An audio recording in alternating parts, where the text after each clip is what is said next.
Hey everyone, and welcome to today's WordStream webinar. We're really excited to have you guys here. We have lots of fun stuff to share. Today we'll be covering big changes to Google Ad Placement 1 month later, and Erin and Mark will go over the 5 key takeaways. Now, for those of you who are not familiar with WordStream, we are a search marketing software provider with free and paid tools to help you easily grow your AdWords, Bing, and now your Facebook campaign. So if you're looking to master paid search, or paid social, or basically anything digital marketing related, definitely check out our PPC University at wordstream.com/learn.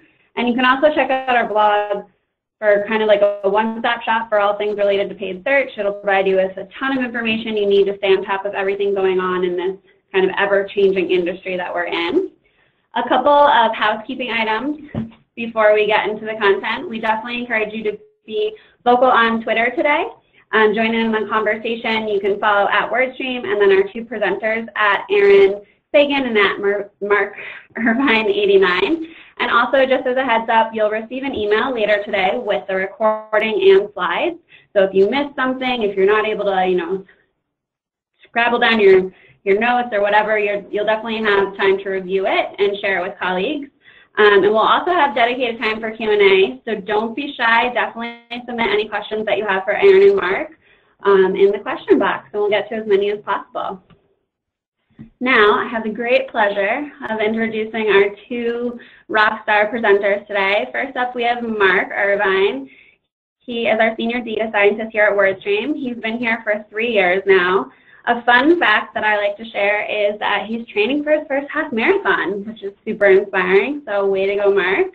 Next up, we have Erin Sagan. She is our PPC evangelist and community manager. She's been here forever, over 4 years now. And a fun fact about Erin is she's a huge hula hooper. So if you are in Boston and you ever see a hula hooper around Boston, it's probably Erin, so say hi. And definitely be sure to tweet both of them. They're both very active on Twitter, so you can ask them any questions. They're always tweeting out industry news and more fun facts about themselves. So definitely connect with them there. Yeah, thank you so much for that introduction. Please don't introduce yourself to any hula hooper around Boston. 9 times out of 10, it's not me. 8 times out of 10. Okay, so the reason we are all here is Google released some pretty big breaking news that the industry is going bananas over. And we've had clients and people on our blog asking tons and tons of questions. So we thought, how do we corral all this information together, all of the data that we've gathered on this change, and show you exactly what happened, exactly what the implications are for you and your business, and what you need to change in your account based on this breaking news. So first, let's talk about what the news is. February 18th, not only was it my 28th birthday, it was shaping up to be a pretty normal day at the WordStream office, which is kind of right in the corner down on the right-hand side. We were all minding our own business, working in accounts, when all of a sudden, chaos ensued. The Twitter sphere was all of a sudden like going bananas. Everyone was talking about this big shakeup that was happening on the SERP, and advertisers were panicking left and right. So what happened? Really quite straightforward. Google killed off side ads. They got rid of all the ads that we were used to seeing served on the right-hand side of the SERP. They added a 4th ad above the fold. So now we see 4 ads above the organic listings. Nothing over here. They moved 3 ads down to the very bottom of the page. And so now the typical SERP is only going to have 7 spots, rather than in the past when we saw it to 11 spots, and they're a little bit reorganized. So why did Google bother doing this? I mean, this is the first time they've changed the SERP in how many years? Almost 20 15, years. Yeah, 15, 20. Yeah, it's a big change. Why bother doing something like this? Why change this norm that we're all so used to? Well, that's a great question. I wish I could tell you exactly what Google's thinking, but they haven't released any statements on it. So I'll give you an idea of what Mark and I are theorizing is the reason behind these changes. So my guess is it's a big UX improvement. Google does tons and tons of testing, as we are all more than aware. And what they do is a lot of eye tracking to understand how people are viewing the SERP and engaging with the SERP. And so you can see kind of the hot spot is over here on the left-hand side.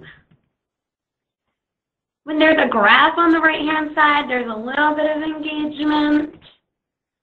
But mainly, if you're seeing graphs and ads, people aren't paying attention to that right-hand side. The hotspot is over here on the left. And Mark pulled this. I thought this was a really great way to demonstrate it.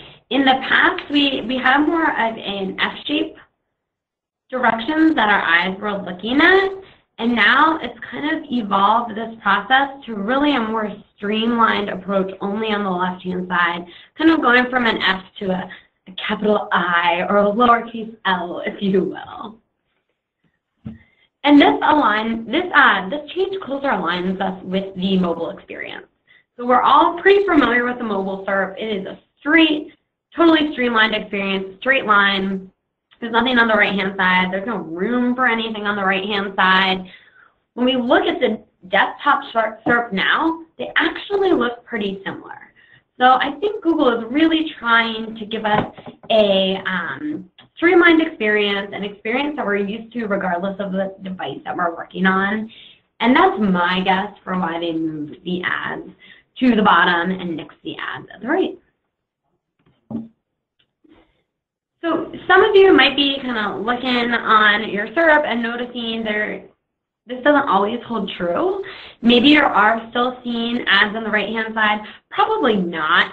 They did a slow rollout for this, but almost everything seems to be flipped over now. You can see they were barely serving them before, these 4-block ads. All of a sudden, on 2/18, it increased, and then they kept doing it. And my guess is this has really skyrocketed, so most SERPs are showing 4 ads. There are still some that are going to show fewer, though. And even if you're not seeing ads on the right-hand side, you still may only see 1 or 2 ads at the top. So just keep in mind, Google always testing new things. They're always trying to give the searcher the best experience possible. So what we've gone over is what the standard SERP could look like, but don't be surprised if you see them switch it up continuously over time. Okay, so that was a lot of changes that we covered, and you're probably thinking, okay, holy crap, what does this mean for me and my business? And a lot of people are gossiping about it. So rather than listening to all these things that you're hearing, instead, here are a couple of takeaways that Mark has put together for you, all based on data, real data. So Mark, I'll let you take it from here. Awesome. Thanks, Erin. So first takeaway I have, looking at 18,000 different unique profiles, WordStream customers, we have a unique ability to go through, see exactly what's going on in all of these accounts at large, how this, obviously a SERP change means a change in the ecosystem. So what does all of this mean? First key takeaway, and I feel like this is kind of a rule to live by, is don't panic. When we go through and we really look at exactly how these ads are behaving on the new SERP, we're not seeing chaos and mayhem necessarily. In fact, a lot of this, it's very easy, we're all marketers, it's very easy for us to hype something, but I find comfort in data, and I know a lot of paid search specialists find a lot of comfort in data as well. And you should. I mean, I think like the news outlets that have been covering this have been inciting a lot of panic, because that's what journalists do. They want to make it exciting. They want to make it like juicy so people read their stuff. Rather than focusing on the stuff that's juicy that people want to talk about, ultimately always stick with the data that's telling the true story and really indicating whether or not you should be nervous. So show us the data. Yeah. So a little bit more information. To put things in perspective, this isn't a brand new SERP thing. In fact, the change that occurred in February, it only affects desktop searches. When we talk about, again, that entire ecosystem of what's going on in the Google SERP, tablet and mobile searches have had this kind of SERP where everything sits on the left-hand side. There aren't right-hand ads. That's existed since the beginning of mobile SERPs and also for years on tablet searches. So as you know, you've currently managed ads that haven't sat on the right-hand side. It's not a whole new world. The change is exclusive to desktop. And again, just like before, the big change happened on February 28th. So when it became the new normal that there weren't right-hand ads. But that wasn't something that was brand new to us. In fact, throughout all of 2015, roughly 2% of SERPs looked like this.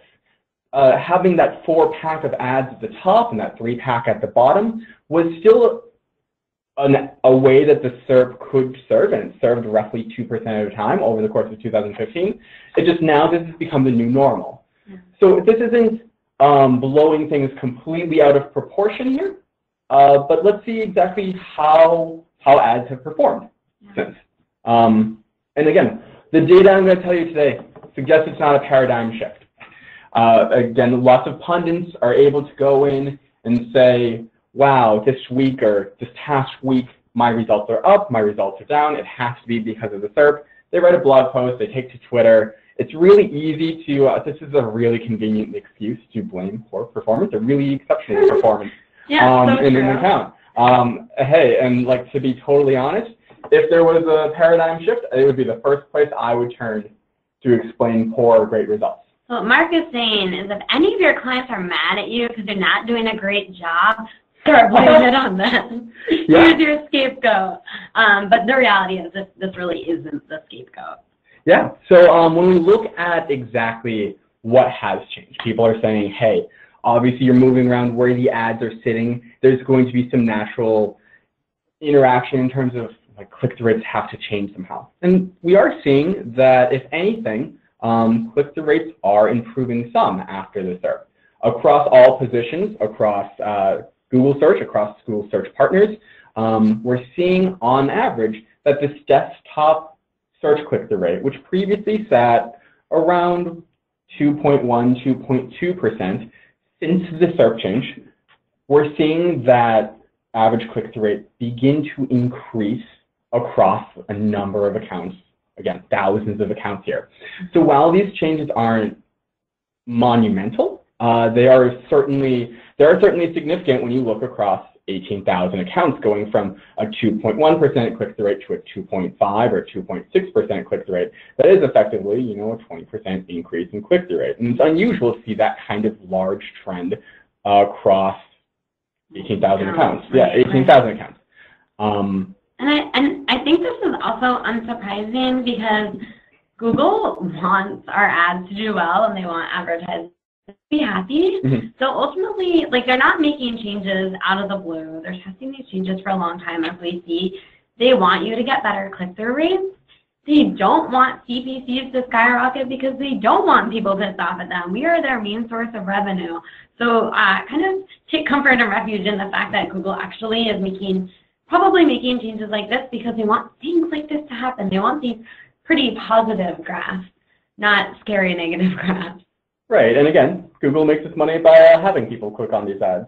So it's just strictly in Google's best interest to make that SERP for the user and for the advertiser a more effective SERP to interact with those ads. And this is just proof that that's happening, that people are interacting with these ads even more based on this teeny tiny tweak. Of course. And so we're seeing that kind of increase in click-through rate occur across most positions, whether they were at the top of the SERP or at the bottom of the SERP. We're just seeing that those right-hand ads performed relatively poorly. It made sense when we looked at that heat map that people weren't drawn to things at the right-hand side of the SERP. Now, even if they're at the bottom but fall in line with the organic results, they look more like organic results. They look legit. They look legit. And surprisingly, a lot of people pinned early that position 4, going from the right-hand side of the SERP to the left-hand side of the SERP.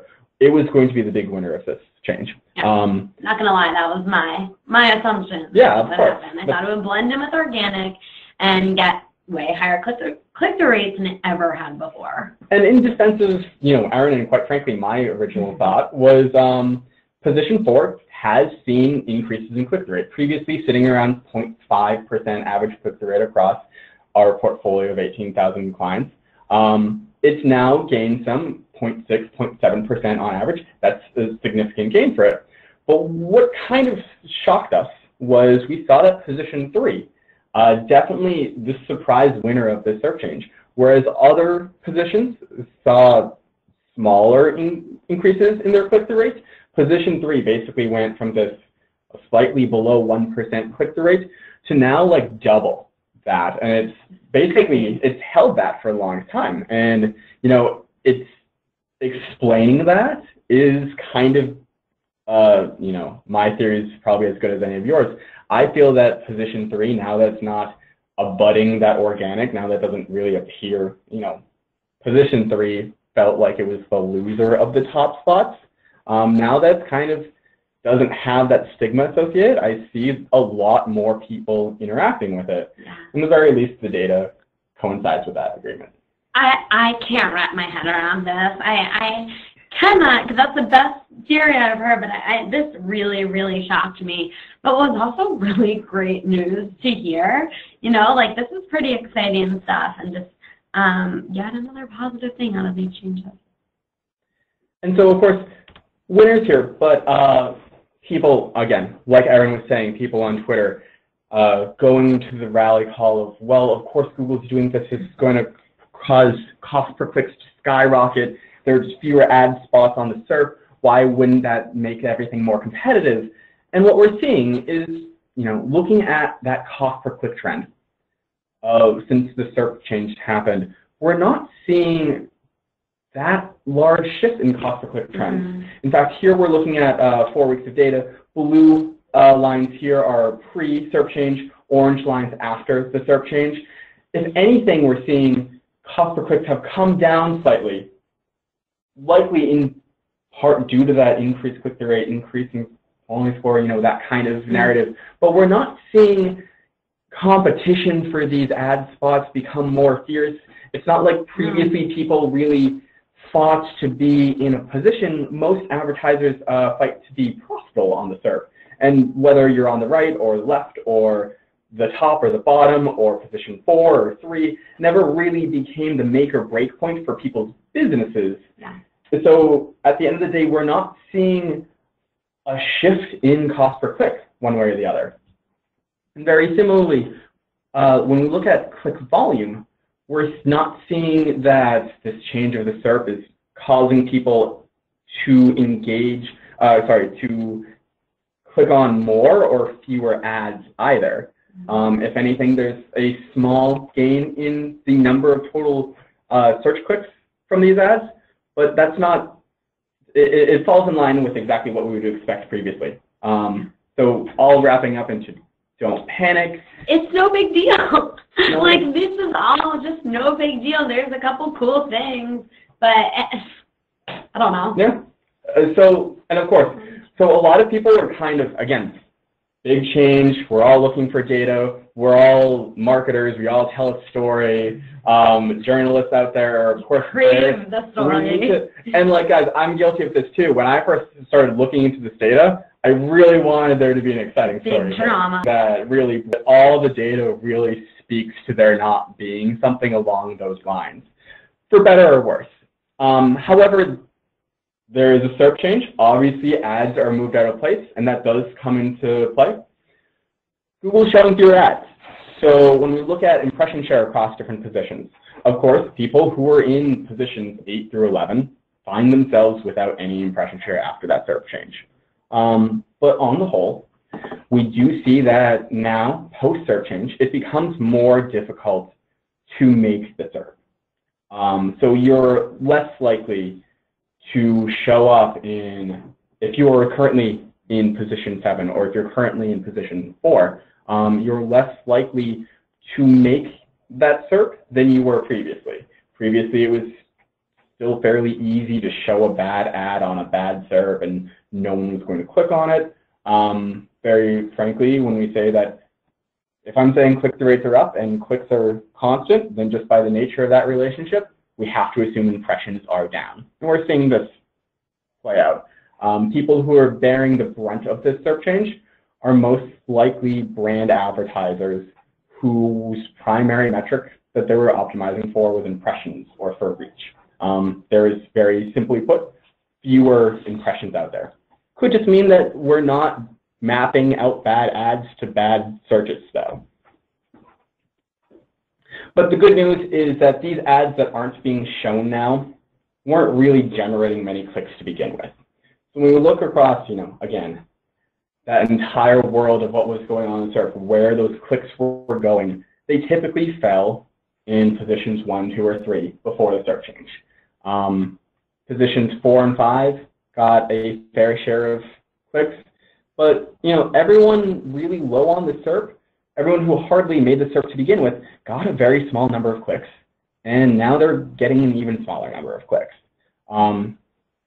In my defense, these are probably people who weren't really playing the game of paid search all that well to begin with. Again, Google didn't want to rock the boat, and they didn't rock the boat. It sounds like a scary thing because you just lost a couple ads on the page, but it's very clear those ads were useless to begin with. They're useless before, they're useless now. Yeah, these were very honestly not those ads there weren't necessarily coming to play the game seriously. So at the end of the day, cut the clutter. Cut the clutter. Yeah. So key takeaway 1: don't panic. Key takeaway 2, rewrite your old ads for the new SERP. So it's important to recognize that not only did they change the structure of the SERP, but your ads do look a little different than they used to. So here's an example.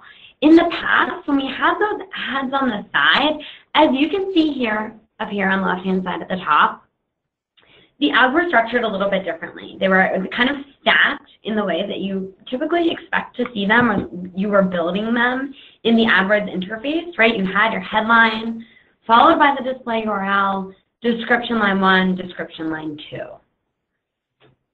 You then saw, kind of over time, Google adapting these ads to the top, looking like this. So the ads on the top often pulled up description line 1 into the headline, if you had a period at the end of it or punctuation at the end of it, creating what we call a mega headline.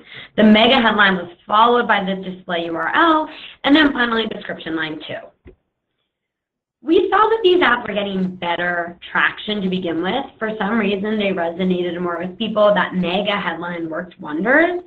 Now, you can be eligible for the mega headline, whether you're in position 1, 2, 3, or 4 at the top of the page, or 5, 6, 7 at the bottom. This is really the structure we expect to see, and you should be writing your ads expecting it to look like this. So as you structure your ad, you want to make sure that you have that sentence in description line 1 that will be pulled up, giving you a nice looking mega headline. No longer are you writing ads to look like this. You want to optimize your ads so when they look like this, they read appropriately. Right. I remember when I was learning paid search, a decade ago or 4 years ago or however old I am like now. A decade ago. We always talked about the idea of having a headline that you were preparing for this kind of stacked ad. You wanted to write a headline to attract their attention, kind of be the hook. And then you would write description lines 1 and 2 together, that those sentences were supposed to play together. Right. They're the same color, they sat next to each other, that when you were talking about best practice writing ads, that's how you would do it, is you would treat the headline separately from description lines 1 and 2. Now, where everything is at the top and where there's this tendency to show these mega headlines, you kind of have to change the way that you approach writing ad copy. Knowing the fact that the headline and description line 1 are going to show alongside, those two need to flow together. And that if you're trying to have a conversation or a long sentence in description lines 1 and 2, it's going to be interrupted by your display URL. It's not going to feel organic. It's not going to be an organic sentence. And this is true for all of the ads that are currently in your account. Is now, even though you may have written them, planning them to be side ads or to read like this, they're all now going to read at the top in these mega headlines. So best practice to rewrite them thinking about that. Yeah. And this is, I mean, this is a really small change that can go a long way for some advertisers. So yeah, it's kind of nitpicking or even pointing this out, but if you have the time to dedicate to it, take a look at these. It could make a world of difference in the end. Absolutely. So key takeaway number 2, rewrite some of your old ads, knowing they're going to show differently. Key takeaway number 3 is that now ad extensions can show in all positions.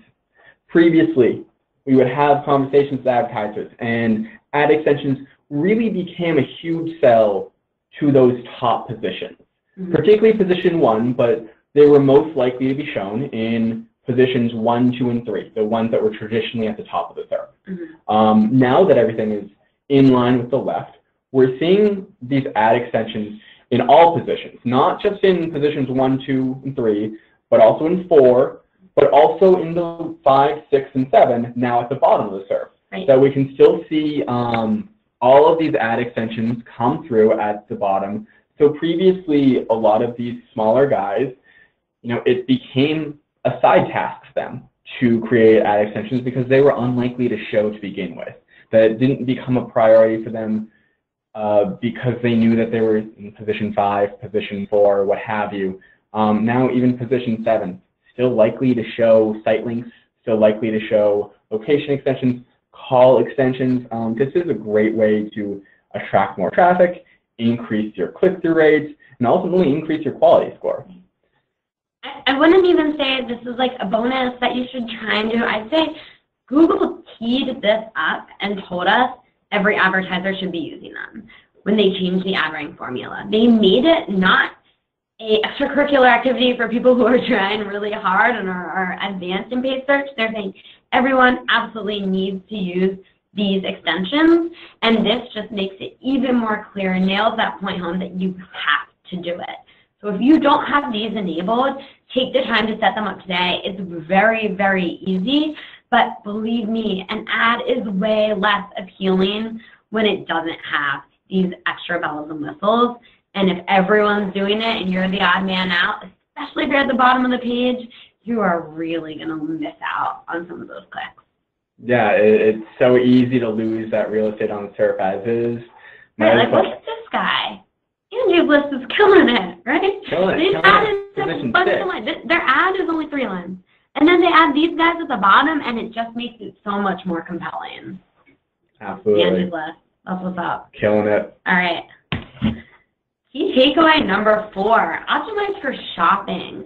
Now, this certainly only applies to those of you who are selling things online, so any sort of e-commerce, online retailers, but this is huge.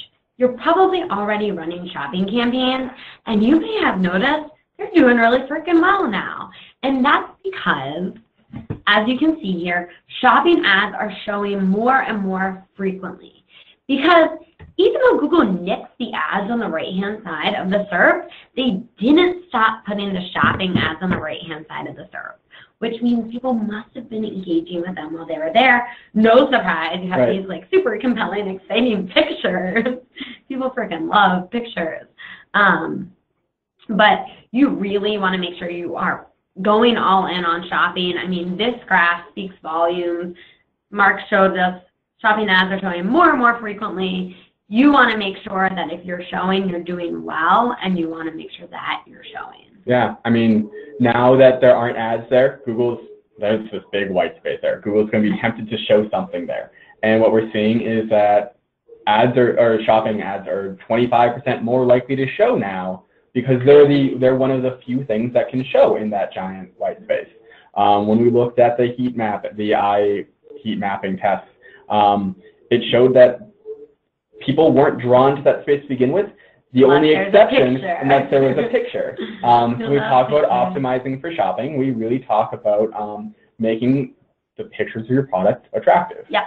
We talk about making sure that your feeds are written appropriately to show the best product you can show. Shopping becomes a huge game after these SERP changes, and we're seeing that both in the fact that Google's showing more shopping ads, as well as the fact that we're seeing people click on them more often now. And we know, I mean, shopping ads have long been pretty amazing. I think, you know, you can kind of pre-qualify people with them. When you see a picture and it's something you don't want, you're not going to click. If it's something that you want, man, you're clicking and you're probably converting too. You know, so shopping ads are good to begin with. Get as much as you can out of them. They're really kind of one of the biggest winners in this SERP switch up, if you will. Yeah, shopping, killing it. Killing it. All right, last one, Mark, take it away. Okay, and then the last point I want to make about, again, everyone is freaking out about the SERP change. It's something that, you know, internally at WordStream, we had a brief freak out on Erin's birthday. Our clients were calling and panicking, and it was almost rubbing off on us. Yeah, absolutely. It carried into the weekend. It happened on a Thursday, and it became a thing for a week here. Took all the attention away from everything. Yeah, ruined Erin's birthday. But in all of this chaos, we're really losing sight of what's most important in what's going on in this space of search. And what that really is that it's the rise of mobile. When we look at, and I know that's such a cliche thing, it's been the year of mobile for last 5 years now, but when we look at just general traffic trends, we know that last year, mobile traffic exceeded that of desktop. But what Google didn't really say a lot of was the fact that over the past year or so, or 2 years here, we're actually seeing a decline in overall desktop traffic from paid ads and from organic search as well. That as we become more integrated with our mobile devices, that is displacing some desktop search. And so if your strategy is so specific to desktop, SERP change or not SERP change, you're going to find yourself, you're going to have a bad time. Right. Can't blame this one on the SERP change. It's a behavioral change that's happening, and it's happening in a big way. I know my behavior has changed significantly with my phone. I mean, I really genuinely do a lot more searching on my phone than I do at a desktop computer. And I'm looking at everybody in this room, and they're all kind of nodding with me. You need to acknowledge this behavioral shift and make adjustments in your account. If you don't, like Mark said, change or no change, you will see a decline in performance sheerly because people's natures have changed. Right. Like, and this is not specific to just personal shopping or personal behaviors. Every industry is affected by this. Law, 100%. B2B, like looking around this room. There's one laptop in this room, and it's exclusively because I needed to show with this webinar. But we're all sitting here with our phones. Right. They all exist. And it's becoming a large thing, and we're seeing just obviously if you're neglecting your mobile strategy, that's crazy, and it's a bigger loss than anything that could possibly be happening on the desktop there. Right. Not to mention, you want to get ready for it, right? Like the more you can do now to get yourself in a great position and learn how to win with mobile, the better off you're going to be when we continue to see these graphs make an X shape. Right. And what we're going to see is like the desktop SERP change, honestly changed to what the mobile SERP has been for years. Exactly. And that's been Google's policy for the longest time in terms of releasing new ad formats. It's just mobile first behavior. So this just kind of fits in line with everything else that Google's doing to be successful pretty soon. It's going to be successful on desktop, you're going to need to already be successful on mobile. Yeah, 100%. 100%. So finally, to wrap things up, I think our final takeaway for you guys is just keep an eye on your performance. We're showing you the trends showing in this industry. We looked at, what was it, 18,000 accounts across quite a variety of industries, and we see very, very clear trends. But ultimately, as an advertiser, you need to be focusing on what's happening in your account, what shifts you're seeing in your account. So if you're a WordStream customer, turn to your success report. If you're not, spend some time looking at trends happening in your account, in AdWords, in analytics. That's going to tell you what you need to do. Ultimately, you want to be reacting to what's happening in your neck of the woods. So as overarching data is helpful, these are going to give you great kind of insights as to what's happening in the industry and what you should be doing. But ultimately, don't forget, don't just look at these graphs, look at your own account too. Of course. Yep, cool.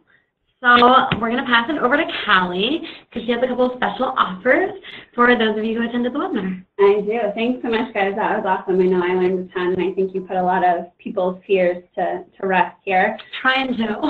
So before we hop into questions, kind of like how they just ended on keeping an eye on your performance, we have some great special offers for you today. First is a free live demo of the WordStream Advisor, which you can see how you can manage your PPC in 20 minutes. A dedicated consultant will show you how you can manage Google, Bing, and your Facebook account under one roof, which is super handy. Second, you can have a free one-on-one AdWords assessment. So what happens here is somebody who's an AdWords certified consultant will do a full assessment of your account. They'll go through, they'll audit it, they'll point out where you're doing like really, really well, but they'll also give you some great advice on how you can improve your performance. And finally, if you don't need any help, that's cool too, but we are here to help. We want to see you guys succeed, and we definitely have the resources and tools to help you. So I'll leave those special offers up for a couple of minutes, and we'll get to some questions. Yeah, you know, I just wanted to piggyback on that second offer, the one-on-one AdWords assessment. If you're not super immersed in the world of PPC and you just watched this webinar and we got to that last slide where we said, hey, look at your own account and figure out what's happening for you. If you don't feel comfortable doing that, or you want a second set of eyes to look at it with you and help you figure out how the change impacted you specifically, that's really where these consultants can come in handy. It's really hard when you're only looking at your account every day to understand how it stacks up against others or how impactful things like these changes are. Sometimes you just need somebody else who sees more accounts, just a second set of eyes to dive in and look at it. So I definitely encourage you guys to chat with the consultants. They're pretty smart guys. Yeah, thanks for that. All right, so let's hop into some questions. Hopefully we don't stump you with any, guys, but we talked a lot about the top 4 spots, but we want to hear a little bit more about like what happens to those that appear below position 4. Won't they be bumped off the page or moved to the bottom of the SERP? So it's what we're seeing mainly is positions 5 through 7 are bumped to the bottom of the SERP, just below the organic listings. The only people who got evicted are positions 8 through 11, which, as Mark explained, those guys weren't doing well before. They are not now. So, I mean, the name of the game is you really want to end up ideally in positions 1, 2, 3, 4, but you're in okay streets if you're showing up in 5, 6, 7 as well. Yeah, I mean, so 5, 6, 7, obviously they are showing up less now than they were before. But a lot of that is at the hand of mercy, in the fact that previously, particularly if you had a lot of broad match keywords in your account, those could map out to anything, and it wasn't always a positive experience. People wouldn't click on it. When people did click on it, they had a poor experience. Big waste of time on the advertiser, the user, and Google. Those positions are showing up less often now in those lower spots. But what we're seeing is that even being shown up less often, they're still getting roughly the same amount of click volume. Their click-through rates are up, and it's just an overall better experience. Yeah, I think it's interesting. Like a lot of these overarching changes that Google makes are all to give people a better experience. Every shift Google makes, they want to give their users a better experience. There's a reason we're saying like, hey, Google that for me rather than Bing it for me. I've never used Bing it in a sentence. And it's because Google wants to continue giving people the best experience so people use them. And so if there's one thing that should guide all of the things you're doing in your PPC account is giving people the best experience and most relevant experience possible. All right, next up. So after the dust settles from all these changes and everybody kind of settles down and are more familiar with it, do you think that position 3 will drop after searchers familiarize with the changes? I mean, I say now. Probably. We never thought position 3 would be a big deal anyway. Right. So we may not be right. Right. So we're seeing that even looking at this a month later, we're seeing position 3 continue to have a considerably stronger click-through rate than it did in the past. That being said, when we looked at comparing the 2005 SERP to the 2015 SERP, we used to see that F-shaped pattern in where the eyes went, and then 10 years later, it fell into that lowercase I pattern, where people were accustomed to seeing ads over on the right, and they weren't looking there as often. In the long run, yes, I see the fact that, like, hey, people are going to wake up, realize that ads are, that position 3 is an ad, position 4 is an ad, be able to identify the difference between the two.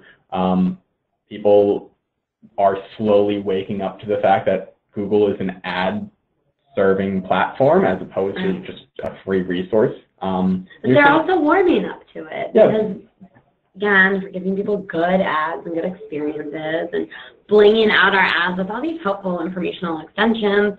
All of a sudden, nobody cares that it's an ad because it's giving them what they're looking for. Who cares if somebody's paying for it on the other end or not? Right.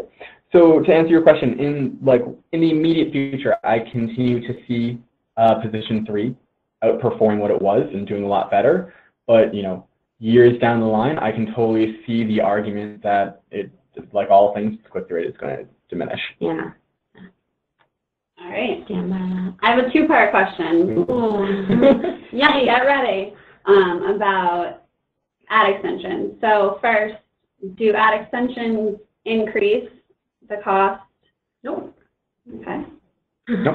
They're free. They're easy to set up. They're free. Yeah, you're going to pay when somebody clicks on them. You're also going to pay when somebody clicks on your ad. Ultimately, you want people to click. Yeah. Who cares where they're clicking as long as they're clicking, right? Yeah. That was easy. All right, I lied. It was a 3-part question. Okay. Oh. Will ad extensions count as more than one click? No, not unless they click on multiple websites. Yeah, exactly. So like typically people are clicking on these, going through your website. Now, if they bounce back, if they leave your website, come back to the same SERP, click again, fine, yeah, you're going to get charged twice, but that's a pretty rare occurrence. Yeah, and so typically, like, if that's the fear to adopting ad extensions, what we see is that even in advertisers who use ad extensions, fewer than 2% of all of their clicks are actually to one of these ad extensions. However, what we see is just the fact that the ad is a larger ad, it's a more impressive ad, it's more visually, it's got stars, it's got colors, it's got links. It's got stars, guys. It gives you more chance to sell your product. Yeah. We do see the fact that in every position, it increases click-through rate roughly 25%. So just the sheer existence is what gets people. Yeah, so it does play into click-through rate, it boosts quality score. It doesn't really cost all that much more to have those extra 2% of clicks, even if they're not going to the same page as the rest of your ad. I can't impress upon you how important it is to start using ad extensions, and I'd hate for any hesitation like that to stop you. Ultimately, I've never seen an account suffer from having an ad extension. People have only been pleased with them. Yeah. Okay, so part 3. Okay. So we get that ad extensions are important, but do they make ads special? Oh, that's a great question. In my opinion, they don't make them too special, and the reason is just because everyone is going to be using them soon. It's more like you're behind and you're really not special if you have no ad extensions. You're like not even hitting normal if you don't have ad extensions, and soon everyone will be using ad extensions, and Google does typically serve them, especially now that we have those additional positions. Yeah, what I recommend, what I have my new hires always do is I have them Google something that they know nothing about so that they're not biased to anything. And I have them look at like the ads that show and like which one shows up, which one sticks out to them immediately, just like visually.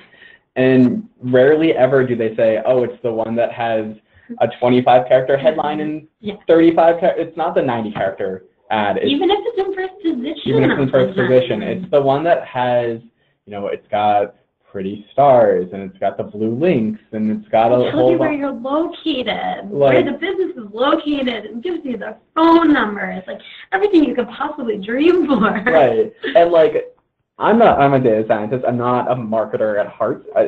It originally wasn't a big sell for me to have this kind of stuff, but just The numbers. Honestly, the numbers play into it too. So I gotta hand it to ad extensions. All right, we're huge fans of ad extensions. Not sure if that came across, guys, but we're big on ad extensions here at WordStream. We have time for a couple more questions. So quickly, does this change impact character limits or number of symbols or special symbols that can be used? Nope. Really, this change is very simple. Google didn't even make like announcements about this change because it's not going to have a big impact on what you're doing day to day.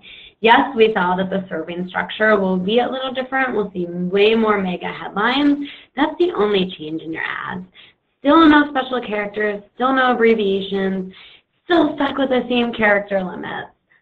Very, very minimal change for the end advertiser, or the advertiser who is creating the ads. Only thing you want to think about is, as Mark said, your ads have to flow. The headline and the description line one really need to flow because we're going to see more mega headlines.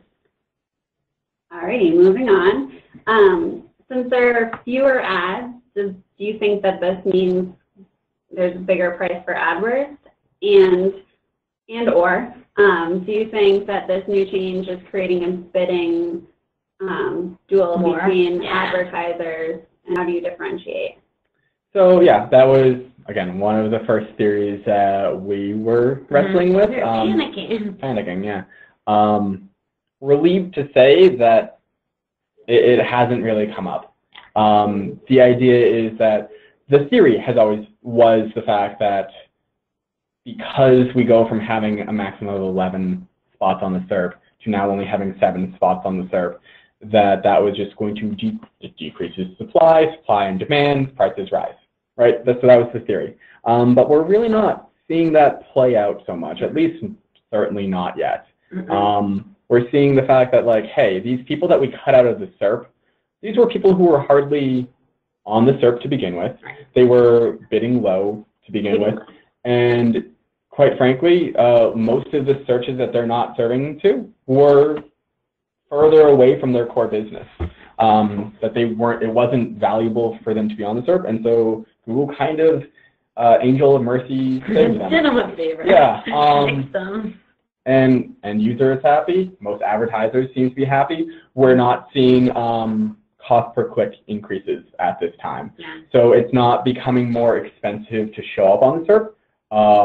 We are seeing some advertisers, just because the click-through rate is up in these positions, and shopping, for instance, because it's showing more frequently, although the cost per click remains even, they are attracting slightly more traffic, which means that they are spending slightly more, again, particularly those shopping campaigns. That's only good news. Yeah. That's great. But that's great. Everyone wants their ads to show more if you're showing them to the right people and they're getting clicks and more conversions. Yeah. Honest to God, this news is barely news. And if there's anything that you take away from this, it's like, hey, everybody go pat yourself on the back because your job got a teensy bit easier, and like the whole world is better because of it. Like, to be honest, this is not this big dramatic news. It's a small change that has had a positive impact on the searcher and the person who's serving their ads. Do you agree, Mark? I agree. So if I'm hearing you correctly, if somebody's just getting started with AdWords, that doesn't impact them at all. It doesn't. No. They just get Play started the game the same way. way you're playing it. The auction hasn't changed. The ads haven't changed. It's just, did it make a big difference to you before? Did it break or make your business whether or not your ads were on the left or the right? No. And for most people, no one really considered that when you were founding your business and got on AdWords, whether or not you were on the left or the right, and now you're all on the left together. So yeah, really no big deal. All right. One, maybe 2 more questions, and I'll let you guys go. Would you say that Google is trying to really get the ill-broken flat display text ads into better user experience that deliver on user intent, needs, and wants? Read that again. Would you say that Google is trying to really get the ill-broken flat display text ads into better user experience that deliver on user intent, needs, and wants? Yeah. Oh, yeah. there's anything, like I said before, Google is ridiculously customer-centric, whether we realize it or not. They want to give people the best experience possible. Ads, in some ways, were broken if people weren't looking at them and engaging with them, and Google's goal is to make this better. Haven't really seen changes with display with regards to this. It's really just the SERP. The SERP change obviously doesn't play into what's happening on the display network. I haven't honestly looked at the display network because I don't imagine there would be a relationship between what's happening on the SERP and what's in display. And just colloquially speaking about what I'm working on in the display network, I'm not seeing a big change in it. But what, like Erin said, if people weren't engaging with ads and Google's not serving those ads before, or now they're broken, it's a bad system. And I mean, Google has the thing that no one's really talking about, or Google doesn't want to talk about, is the fact that it is losing market share to Bing in the past year. It lost partnership with AOL. It's like Bing now makes up 1/3 of the US desktop search market, which, you know, asked us 3 years ago, we would have laughed in your face if you told us that. Still unbelievable. So Google does have to make sure the fact that the SERP it's serving is attractive to its end user, and we kind of see this, you know, in line with what's going on in mobile, where Google's doing very well on mobile search, and in line with exactly what we would hope a user to want, is to have good ads matching out to searches. No, 100%. I couldn't have said that better myself. That was well put. Alrighty, guys. That's the last one. No, I think that's it for today. I will say one thing. There's a ton of questions about ad extensions, so I think maybe we'll do a future webinar on that. Or, you know, we also have a blog post, like a cheat sheet for ad extensions on both Bing and AdWords this year. If you just want to see what's out there on the blog. So definitely check out our blog, like Erin said, and our website. And you can also tweet Erin and Mark directly, and they can send you some information if they have it. So don't be shy to reach out. Don't be shy to visit our website, so on and so forth. And be on the lookout for future webinars, because we might do one just on ad extensions. This is fun. So with that, today's webinar is over. Erin, Mark, thanks for your time and all your insight. And the three of us would like to thank you all for joining, and then definitely encourage you to email us and connect with us on Twitter should you wish to discuss anything covered today in more detail, or anything at all that we can help you with. And again, we'll share the presentation via email and slides later on today. So thanks so much, everyone, and have a great day. Thanks, everyone.